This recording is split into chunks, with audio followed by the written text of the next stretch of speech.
October 25, 1944. 6:58 hours. Philippine Sea, approximately 75 nautical miles east of Samar. The radar screen glowed in the pre-dawn darkness of the destroyer escort USS Johnston's Combat Information Center. Ensign William Brooks stared at the blips forming across the phosphorescent glass, his jaw tightening as they multiplied. What had started as scattered contacts 30 minutes earlier was consolidating into something massive, something that shouldn't be there. On the bridge above, Commander Ernest Evans heard the report crackle through his headset. He stepped into the humid Philippine air, the first light of dawn just beginning to wash the black sky in shades of gray. Around him, the task unit, the 3rd of April, 77, lay scattered across the water like children's toys, 6 escort carriers, 3 destroyers, for destroyer escorts. Slow ships. Thin-skinned ships. Ships designed to support amphibious landings, not to fight a fleet engagement.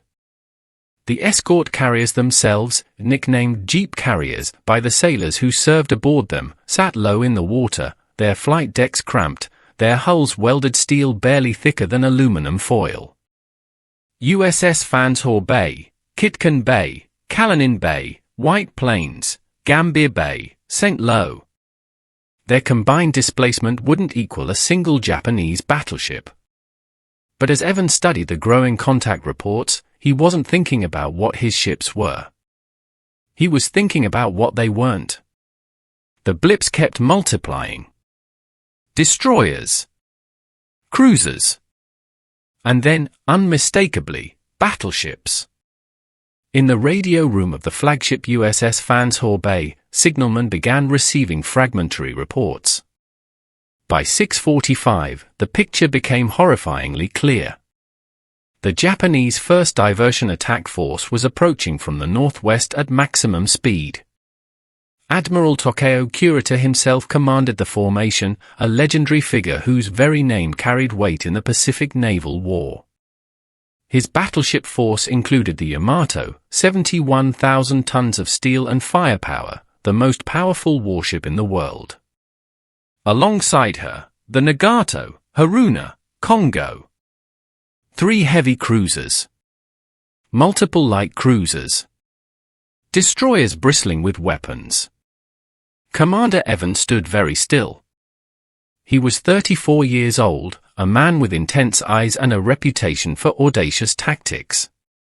In a few moments, his little task unit, designed to protect landing operations at Leyte Gulf, was going to face the largest Japanese naval force that had come within striking range of American carriers since the Philippine Sea.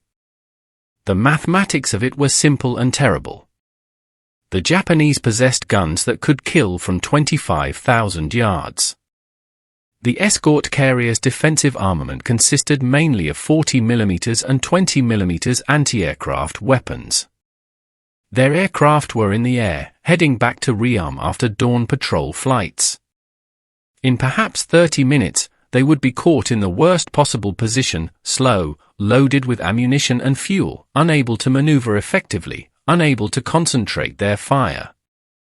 It was, by every measure, a suicide scenario. Yet Evans made his decision almost immediately. He would not run. He would not break formation. Instead, he would attack. The order crackled across the water to his fellow destroyer escorts, small boys, form screen. The Hull, the Heermann, the Johnston, 3 flimsily armored vessels that displaced barely 1,600 tons compared to the Yamato's 71,000, would advance directly toward a battleship force that outweighed them by 45 times. As dawn broke fully across the Philippine Sea, the reality of the moment crystallized. The Japanese had expected to find crippled remnants or empty ocean. They had not expected to find Americans willing to fight at all. The realization didn't come as a thunderbolt to the men aboard those jeep carriers.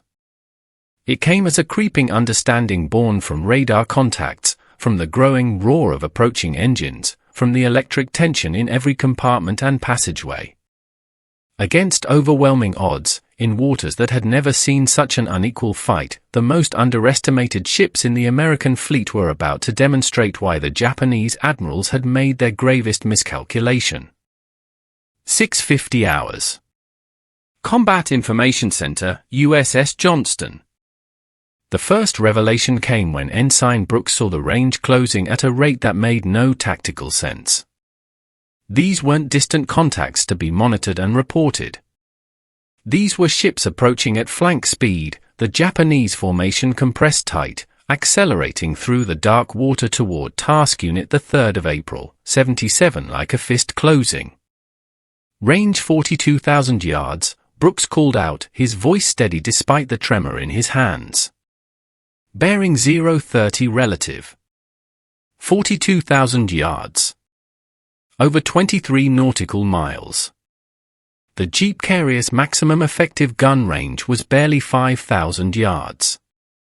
The escort destroyers could reach perhaps 10,000 with their 5-inch guns. The Japanese battleships? The Yamato mounted 9 18.1-inch guns, each capable of firing a projectile weighing nearly a ton at targets 25,000 yards distant. A single salvo from her main battery contained more explosive force than an entire air wing's worth of bombs. On the bridge of the Johnston, Commander Evans received the contact report with characteristic stillness. He had commanded destroyers through 2 years of Pacific warfare. He had seen what Japanese gunnery could do. He had watched ships die. But this morning, he was already committing to the only course that made sense from his perspective. His task unit's responsibility extended beyond mere survival. The escort carriers were here to support the landing operations at Leyte Gulf, where General Douglas MacArthur himself was ashore, where thousands of American soldiers depended on naval gunfire support and close air support. If the Japanese battleship force broke through to the transport anchorage, the consequences would extend far beyond this engagement. Evans studied his options with cold clarity. He possessed no option at all, really. Running would scatter his formation, invite piecemeal slaughter. Fighting, genuinely fighting, not merely defensive maneuvering, might slow the Japanese advance enough for the escort carrier's aircraft to rearm and return to the fight. It might buy time for help to arrive. It would almost certainly cost him his ship. Sound general quarters, Evans ordered. The alarm shrieked through the Johnston's compartments. Men tumbled from their berthing spaces, from the crew's mess where they had been eating breakfast, from the small spaces where destroyers confined their crews. In the engine rooms, sailors confirmed that boilers were already at full pressure. They had been kept ready since dawn. General quarters was sounded at 5:40. The main battery gun crews raced to their stations, the ammunition handlers positioning themselves beside the 5-inch guns. The Johnston's first revelation was also technical. She possessed speed the battleships could not match. At full power, she could turn 35.5 knots through the water, faster than the sluggish heavy cruisers, nearly as fast as the lighter Japanese destroyer escorts. This meant she could position herself to attack, to slash at the formation's flanks, to force the Japanese gunners to divide their attention. It was a slim advantage. It was, in fact, the only advantage she possessed. Across the scattered task unit, the same cold calculations were being made. Aboard the USS Fanshawe Bay, the flagship, Captain Erskine M. Goodwin received the radar reports with mounting anxiety. His escort carrier displaced only 7,200 tons. Her flight deck measured 440 feet, large enough for the small complement of TBM Avenger torpedo bombers and FM-2 Wildcat fighters, but requiring precise choreography for landing and launching operations. Her armor amounted to a single thin belt along the waterline. A single armor-piercing round from a Japanese battleship gun would pass through her hull like a bullet through paper. Yet Goodwin knew his responsibility extended beyond his own ship. The other 5 escort carriers in the task unit looked to him for leadership. Their aircraft were scrambling now, launching in response to the contact reports, though many had only partial ammunition loads and fuel for perhaps 40 minutes of combat operations. The revelation spreading through the task unit at that moment was one of fundamental asymmetry. The Jeep carriers had been designed as support vessels, their pilots trained for close air support, for low-level bombing runs against ground targets, for anti-submarine patrol. They had never been designed to carry heavy bombs or armor-piercing ordnance. Their Avengers could sling a torpedo, but the slow, unarmored bombers would face Japanese fighter opposition and anti-aircraft fire. They were not equipped to survive. Yet in the next 30 minutes, these aircraft would become the task unit's only offensive weapons. "Combat air patrol is launching now," reported the air officer. Wildcats from all 6 carriers were already airborne, vectored toward the approaching Japanese formation. For aircraft per carrier, mostly 24 fighters against a force that included multiple cruisers and destroyers bristling with anti-aircraft armament. The Japanese formation continued closing. Range 40,000 yards. 38,000 yards. The mathematical certainty of what was about to happen began to crystallize in the minds of the officers and men aboard those small ships. They were outnumbered in every meaningful way. Their weapons were lighter. Their armor thinner. Their speed advantage minimal. The Japanese admiral commanding the first diversion attack force possessed every advantage that naval warfare had ever granted to the stronger force. Yet the Americans had already decided to fight. That was the genuine revelation, not the Japanese strength, but the American decision that strength would not determine the outcome. 7:02 hours. First salvo reported. Range 34,000 yards.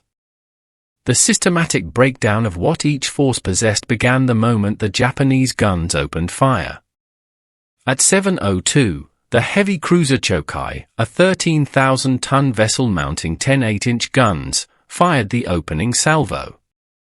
The shells, each weighing 250 pounds, began their journey across 34,000 yards of open water at a velocity exceeding 2,500 feet per second. The discovery of their arrival came moments later when massive geysers erupted 3 miles ahead of the escort carrier formation, towering columns of water and spray that rose 200 feet into the Philippine dawn sky. The projectiles had passed overhead. The Japanese gunners, calculating for a moving target, had slightly overestimated the range. But the message was unmistakable. All ships return fire. Evans commanded from the Johnston's bridge. What followed was the first revelation of technical disparity laid bare through action. The Johnston's 5-inch gun crews, many of them barely 20 years old, began their response. The 54-pound projectiles they fired would travel perhaps 10,000 yards effectively. The Japanese cruiser's 8-inch shells would travel 25,000 yards with devastating accuracy. It was the difference between throwing a baseball and firing a rifle bullet, the scale of advantage so profound that it seemed to violate the rules of naval warfare. Yet the advantage extended deeper than mere range. The Japanese force represented the crystallization of decades of naval engineering refined through 4 years of total war. The Yamato herself embodied the ultimate expression of battleship design, a vessel so heavily armed and armored that she carried 46,000 tons of displacement for her 862-foot hull length.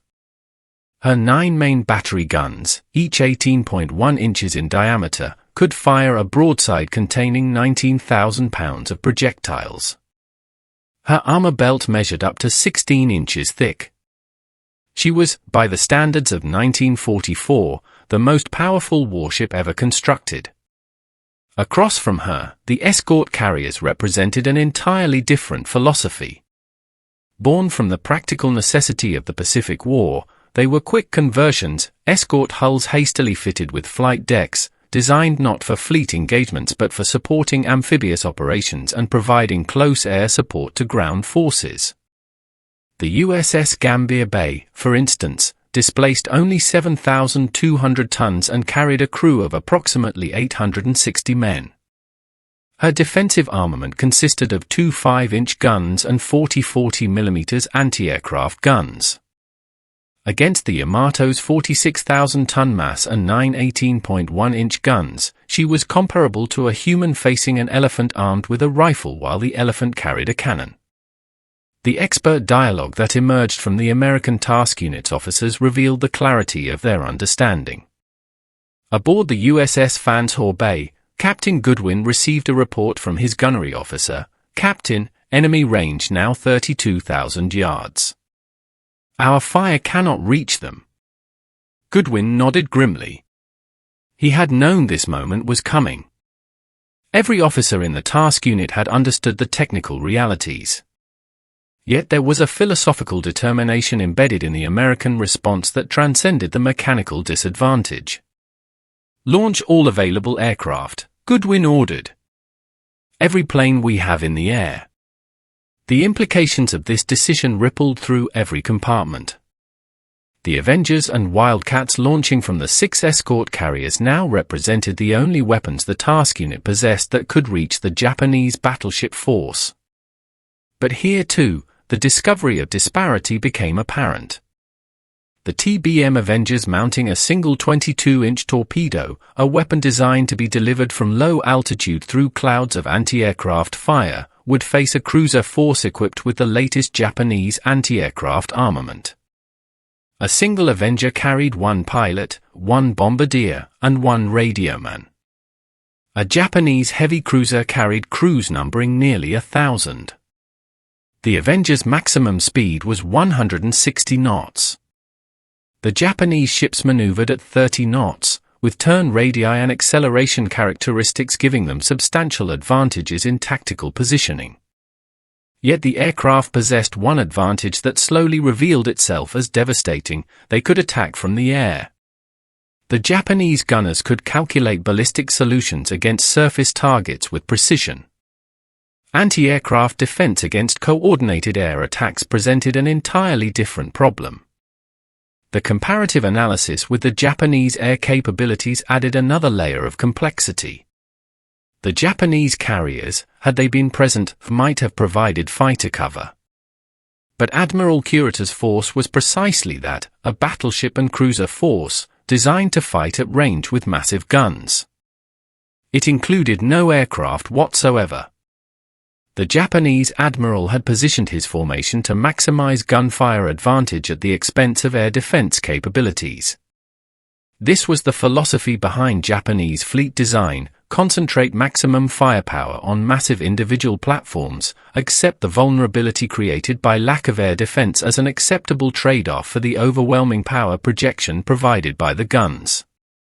The American task unit embodied the opposite philosophy: disperse fighting capability across multiple smaller platforms, sacrifice individual ship strength for collective resilience and multidirectional defense. At 7:08, range had closed to 28,000 yards. The American destroyers and destroyer escorts had finally begun to have a tactical effect. The Japanese formation's attention, particularly that of the screening cruisers, was being divided. Some fire directed at the attacking surface ships, some at the incoming aircraft, some maintaining the general advance toward the escort carrier formation. Commander Evans, standing on the Johnston's bridge as his ship maneuvered at flank speed, articulated the operational reality in a terse report to his superior officer: "We will attack with all available weapons and continue the engagement until destroyed or the Japanese retire." It was not hyperbole. Evans understood with absolute clarity that he likely would not survive this engagement. Neither would most of his crew. But the philosophy embedded in his response, the willingness to accept personal annihilation in exchange for slowing the enemy advance, represented something that transcended technical specification or tactical advantage. The Japanese admirals had dismissed the escort carriers as defenseless. They had calculated that a brief bombardment would scatter them, that the battleship force would maintain its advance toward the transport anchorage, that this engagement would merely be a brief encounter en route to greater objectives. They had not calculated for a response that would refuse to accept the logic of overwhelming material superiority. Range 26,000 yards. Japanese formation beginning tactical adjustments. The philosophical contrast between the two opposing forces revealed itself not in speeches or strategic declarations, but in the moment-by-moment decisions made by commanding officers as the engagement evolved. Admiral Takeo Kurita, commanding the Japanese 1st Diversion Attack Force from the bridge of the Yamato, operated within a doctrine refined across 3 decades of naval theory.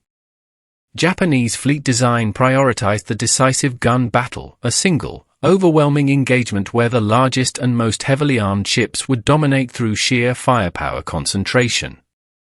The Yamato herself represented the apotheosis of this philosophy, a ship so massive, so heavily armed, so thoroughly protected that she was designed to be virtually unsinkable in conventional surface engagement. Kurita's operational approach flowed from this understanding.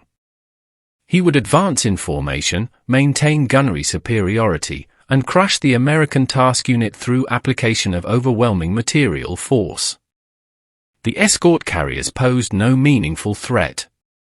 Their guns could not reach his formation. Their aircraft, slow, vulnerable, unarmored, would be brushed aside by the anti-aircraft barrage his cruisers could put into the sky. Yet this doctrine, refined through years of battleship-centric thinking, contained a fundamental vulnerability that the American response was beginning to expose. Commander Evans, aboard the Johnston, operated within a different framework entirely. American naval doctrine, evolving rapidly through 3 years of Pacific warfare, had learned that the battleship's reign had ended. The carrier had supplanted it. But more broadly, American doctrine emphasized flexibility, multi-layered defense, and the integration of different weapon systems into a coordinated tactical whole. A single large ship, however heavily armed, could be overcome by multiple smaller platforms attacking from different vectors simultaneously. Hull reports contact with light cruiser Katori, came the report to Evans Bridge. Engaging at 14,000 yards. The USS Hull, another destroyer escort similar to the Johnston, was making the decision to close with the lighter Japanese cruisers. It was a direct application of the doctrine Evans himself was employing: divide enemy attention, force tactical adjustments, refuse to accept the role of passive victim. The implications of this became apparent as the Japanese formation began to respond. Kurita, observing the American destroyers launching coordinated attacks against his screening cruisers and light forces, made a series of tactical adjustments that revealed the brittleness of the battleship-centric approach. He could not ignore surface threats without risking damage to his capital ships. He could not concentrate all his fire on the distant escort carriers while American destroyers were actively attacking. He could not maintain formation cohesion while maneuvering to evade destroyer attacks. The first discovery moment came at 7:18 when the heavy cruiser Chokai reported being damaged by torpedo attack. One of the American destroyers had managed to close sufficiently to launch torpedoes. The Japanese cruiser had evaded the spread, but the mere fact of the threat forced a tactical response. Kurita reacted by adjusting his formation, increasing distances, reducing closing speed momentarily. It was a small concession, but it was a concession made to an opponent he had expected to scatter without serious resistance. Aboard the escort carriers, the gradual understanding among personnel shifted as the engagement deepened. The aircraft now returning from their defensive combat air patrol reported that they had engaged Japanese cruisers and destroyers at ranges where their machine gun fire could be effective. The Wildcats, though outmatched by faster Japanese fighters if any had been present, faced only anti-aircraft fire, and in coordinated formations, the little American fighters could press attacks that forced Japanese ships to maneuver violently. Captain Goodwin, receiving these reports, began to understand the strategic mathematics differently than he had 30 minutes earlier. His escort carriers were not being hunted by an unstoppable force. They were being engaged by a force that, however superior in individual ship strength, was struggling to concentrate that superiority against a task unit that refused to be concentrated against. "Continue launching aircraft," Goodwin ordered. "Every Avenger and every fighter. Priority to anti-ship ordnance." The officer assessment that emerged from this decision articulated the shifting tactical reality. "Sir, if we can keep them maneuvering, if we can prevent them from achieving the gun range advantage they possess, we might be able to slow them enough for the escort carriers to escape or for additional American forces to arrive." It was phrased as possibility, but everyone aboard understood the fundamental truth: they were buying time with their lives. The gradual understanding that began spreading through the Japanese formation was, by contrast, one of frustration and constraint. Kurita's officers, many of them veterans of earlier Pacific engagements, recognized that something was not proceeding according to doctrine. The American task unit should have been scattering in panic. Instead, it was coordinating attacks. The escort carriers should have been slow, defenseless, easy prey. Instead, their aircraft were making coordinated passes, forcing constant evasive maneuvering. At 7:28, the light cruiser Yahaji reported torpedo damage. At 7:35, the destroyer Nowaki took a torpedo hit. None of the damage was catastrophic, but the cumulative effect of constant threat, constant necessity for evasive maneuvering, constant division of attention was beginning to slow the Japanese advance. The connecting technical detail to broader strategy became apparent in the ammunition expenditure reports. The Japanese cruisers, firing at targets beyond the range where accurate hits were probable, were consuming ammunition at an accelerating rate without achieving decisive results. The American destroyers and destroyer escorts, operating at much shorter ranges where their smaller caliber guns could be effective, were concentrating fire on specific targets with devastating effect. Task Unit 3rd of April, 77 scattered across 12 square miles of Philippine Sea. Status reports flowing continuously.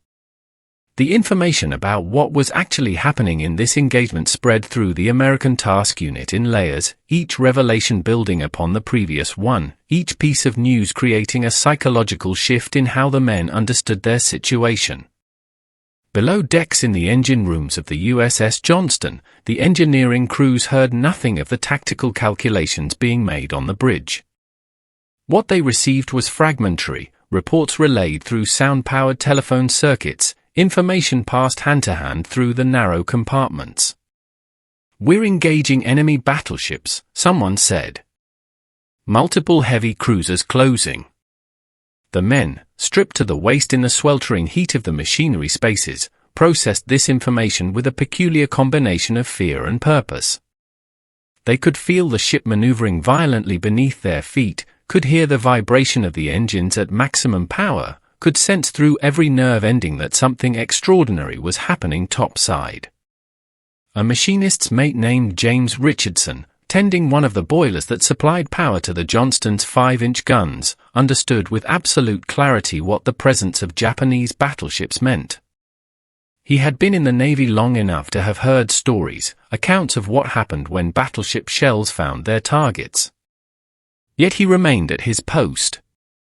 The alternative, abandoning his station, was unthinkable. The information that spread topside moved through different channels entirely. Officers received tactical reports, enlisted gunners received firing orders. But the informal networks that truly carried information, the messengers running between compartments, the lookouts on deck who could see the approaching Japanese ships, the gun captains who understood the mathematics of range and firepower, these networks created a picture that was simultaneously more accurate and more terrifying than official reports. "Range now 22,000 yards, came the report to the gun crews. "All guns continue firing." The various reactions from different perspectives rippled through the task unit in real time. Aboard the escort carriers, the pilots launching for what might be their final combat mission understood something profound. They were being sent to attack a battleship force that possessed firepower their aircraft were not designed to withstand. Yet they launched anyway. The squadron commander of the TBM Avengers from the USS Kalinin Bay, Lieutenant Commander Robert Copeland, led his small group toward the Japanese formation, knowing that his slow, vulnerable bombers would face intense anti-aircraft fire. The informal networks that connected the ships created a psychological phenomenon that had nothing to do with official command structure. Radio men monitoring the tactical net heard ship commanders discussing damage reports, casualty figures, ammunition expenditure. A destroyer escort that received a torpedo hit near-miss reported it to the task unit commander. Within minutes, the knowledge that the Japanese were executing coordinated attacks, that this was not a one-sided bombardment but a genuine fleet engagement, began spreading through every compartment. What emerged was not panic, but a strange inversion of normal military hierarchy. The men aboard the escort carriers, the supposedly defenseless vessels that were supposed to be evacuating at maximum speed, began to understand that they were not victims in a predetermined narrative. They were participants in an engagement whose outcome remained undetermined. The black market in information, the informal conversations in cruise messes, the speculation among off-watch sailors, the quiet discussions among officers, created an understanding that transcended official briefings. On the bridge of the USS St. Lo, Captain Francis J. Mackay listened to reports of increasing Japanese damage. The heavy cruiser Chokai had been hit multiple times. The destroyer Nowaki was trailing oil. The light cruiser Katori had been damaged.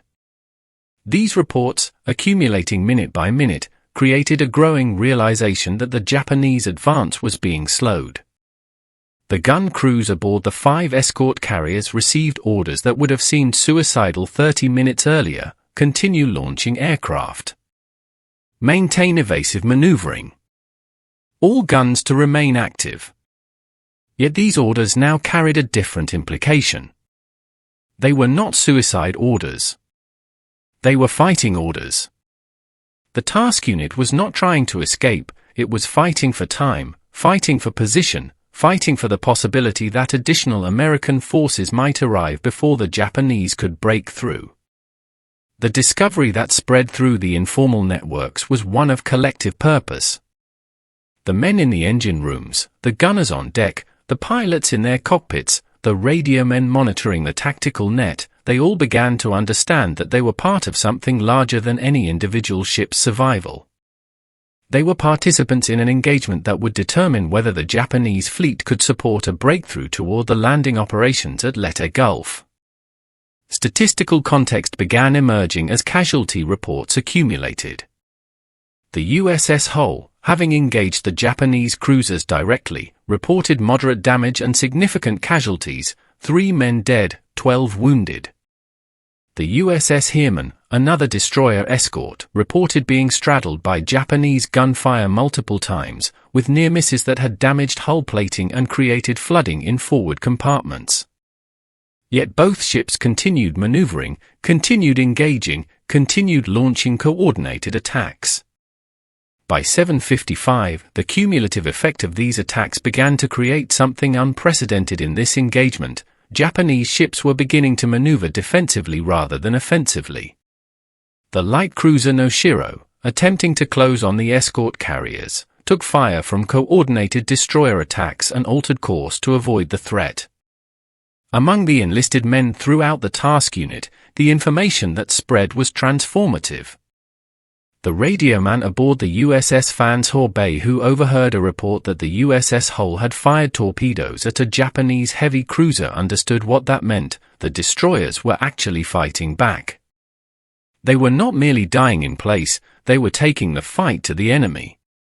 It was this understanding, it carried through informal networks, spread through fragmentary reports, reinforced by personal observation of Japanese ships maneuvering to avoid attack, that transformed Task Unit the 3rd of April, 77 from a doomed force into something far more dangerous, a task force that refused to accept its own defeat.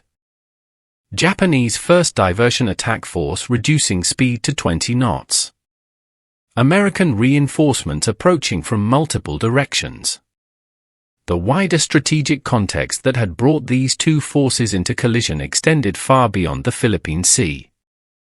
The Battle off Samar was not an isolated engagement but rather the culmination of one of the most complex naval operations in military history, Operation SHG, Victory Operation, the Japanese attempt to disrupt the American landings at Leyte Gulf and potentially inflict sufficient damage to force American strategic reassessment. The production statistics that framed this larger context revealed a fundamental truth about the Pacific War.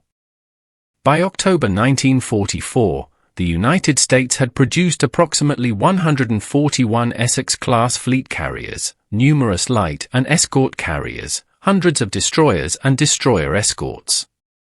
The Japanese Empire, by the same period, had lost most of its aircraft carriers and could no longer replace them.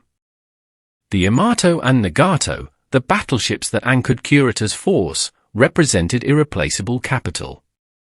They could not be replaced if they were damaged or sunk. The escort carriers and destroyers that Task Unit the 3rd of April, 77 possessed, by contrast, represented a class of vessel that American shipyards were producing at a rate that made individual ships almost disposable in strategic terms. Yet the Japanese had committed to Operation SHG precisely because the mathematics of production capacity dictated that they had limited time to achieve anything. Every month that passed favored American production advantage. Every quarter that advanced saw additional American ships entering service. The Japanese High Command understood with perfect clarity that by 1945, American naval superiority would be so overwhelming that any Japanese attempt at fleet engagement would be futile. Therefore, Operation SHG represented a calculated desperation, a last attempt to achieve something before the weight of American production rendered any Japanese fleet action meaningless. The intelligence reports and official studies that contextualized this engagement revealed how thoroughly American strategic planning had anticipated the Japanese response. Admiral Chester W. Nimitz and his staff understood that the landing at Leyte Gulf would provoke a Japanese fleet response. They had positioned their forces accordingly. Vice Admiral Thomas C. Kinkaid, commanding the 7th Fleet Support Forces, had expected that fast battleships and cruisers would provide primary defense against Japanese naval intervention. But Kurita's force had approached from an unexpected direction, through waters where American reconnaissance had been disrupted by weather and Japanese deception measures. The zoom-out to theater-wide implications revealed a strategic paradox. The Japanese had achieved tactical surprise by concentrating their battleship force and approaching through waters where American detection had been delayed. Yet this same concentration of force meant they were advancing without air support, without supply ships, without the logistical structure that a more balanced fleet could have provided. They were a striking force, powerful in the moment but strategically isolated and vulnerable.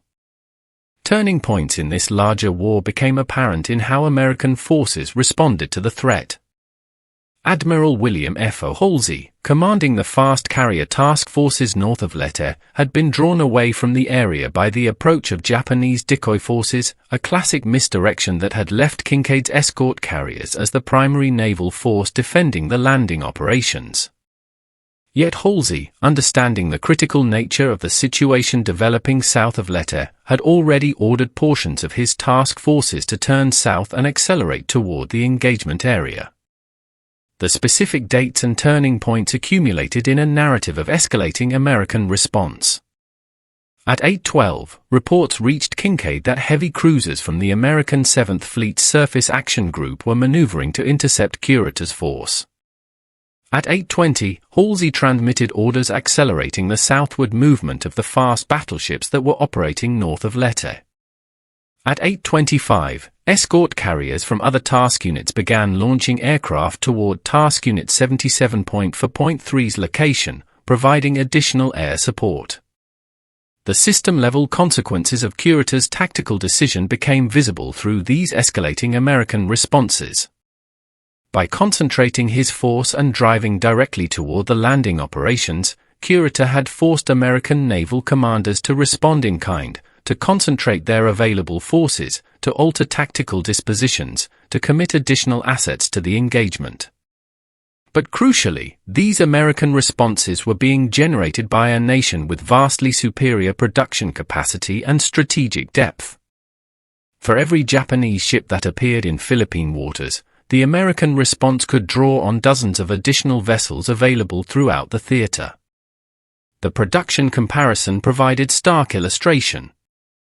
By October 1944, American shipyards had completed over 24 Essex-class fleet carriers. The Japanese had built 17 throughout the entire war and had lost most of them. American yards were completing destroyers at a rate of approximately 70 vessels per year. Japanese production had fallen to approximately 10 destroyers per year, and these were being replaced at a rate far below actual losses in combat. The escort carriers that task unit the 3rd of April, 77 possessed represented a class of which the United States had constructed 77 throughout the war. The Japanese had built none. This meant that Kurita's force, however powerful in individual ship capability, was operating within a strategic framework that was profoundly disadvantageous. He possessed no reserves. He possessed no replacements. He possessed no ability to sustain losses. It was a sensible tactical adjustment, but it represented something profound. The Japanese admiral was beginning to respond to American resistance rather than maintaining the offensive momentum that had characterized the early phase of the engagement. The American task unit, through its refusal to scatter, through its coordinated attacks, through its willingness to accept losses in exchange for inflicting damage, had achieved something that Japanese doctrine said should have been impossible. They had imposed their will on the engagement, forcing the superior force to operate according to American tactical rhythm rather than Japanese preference.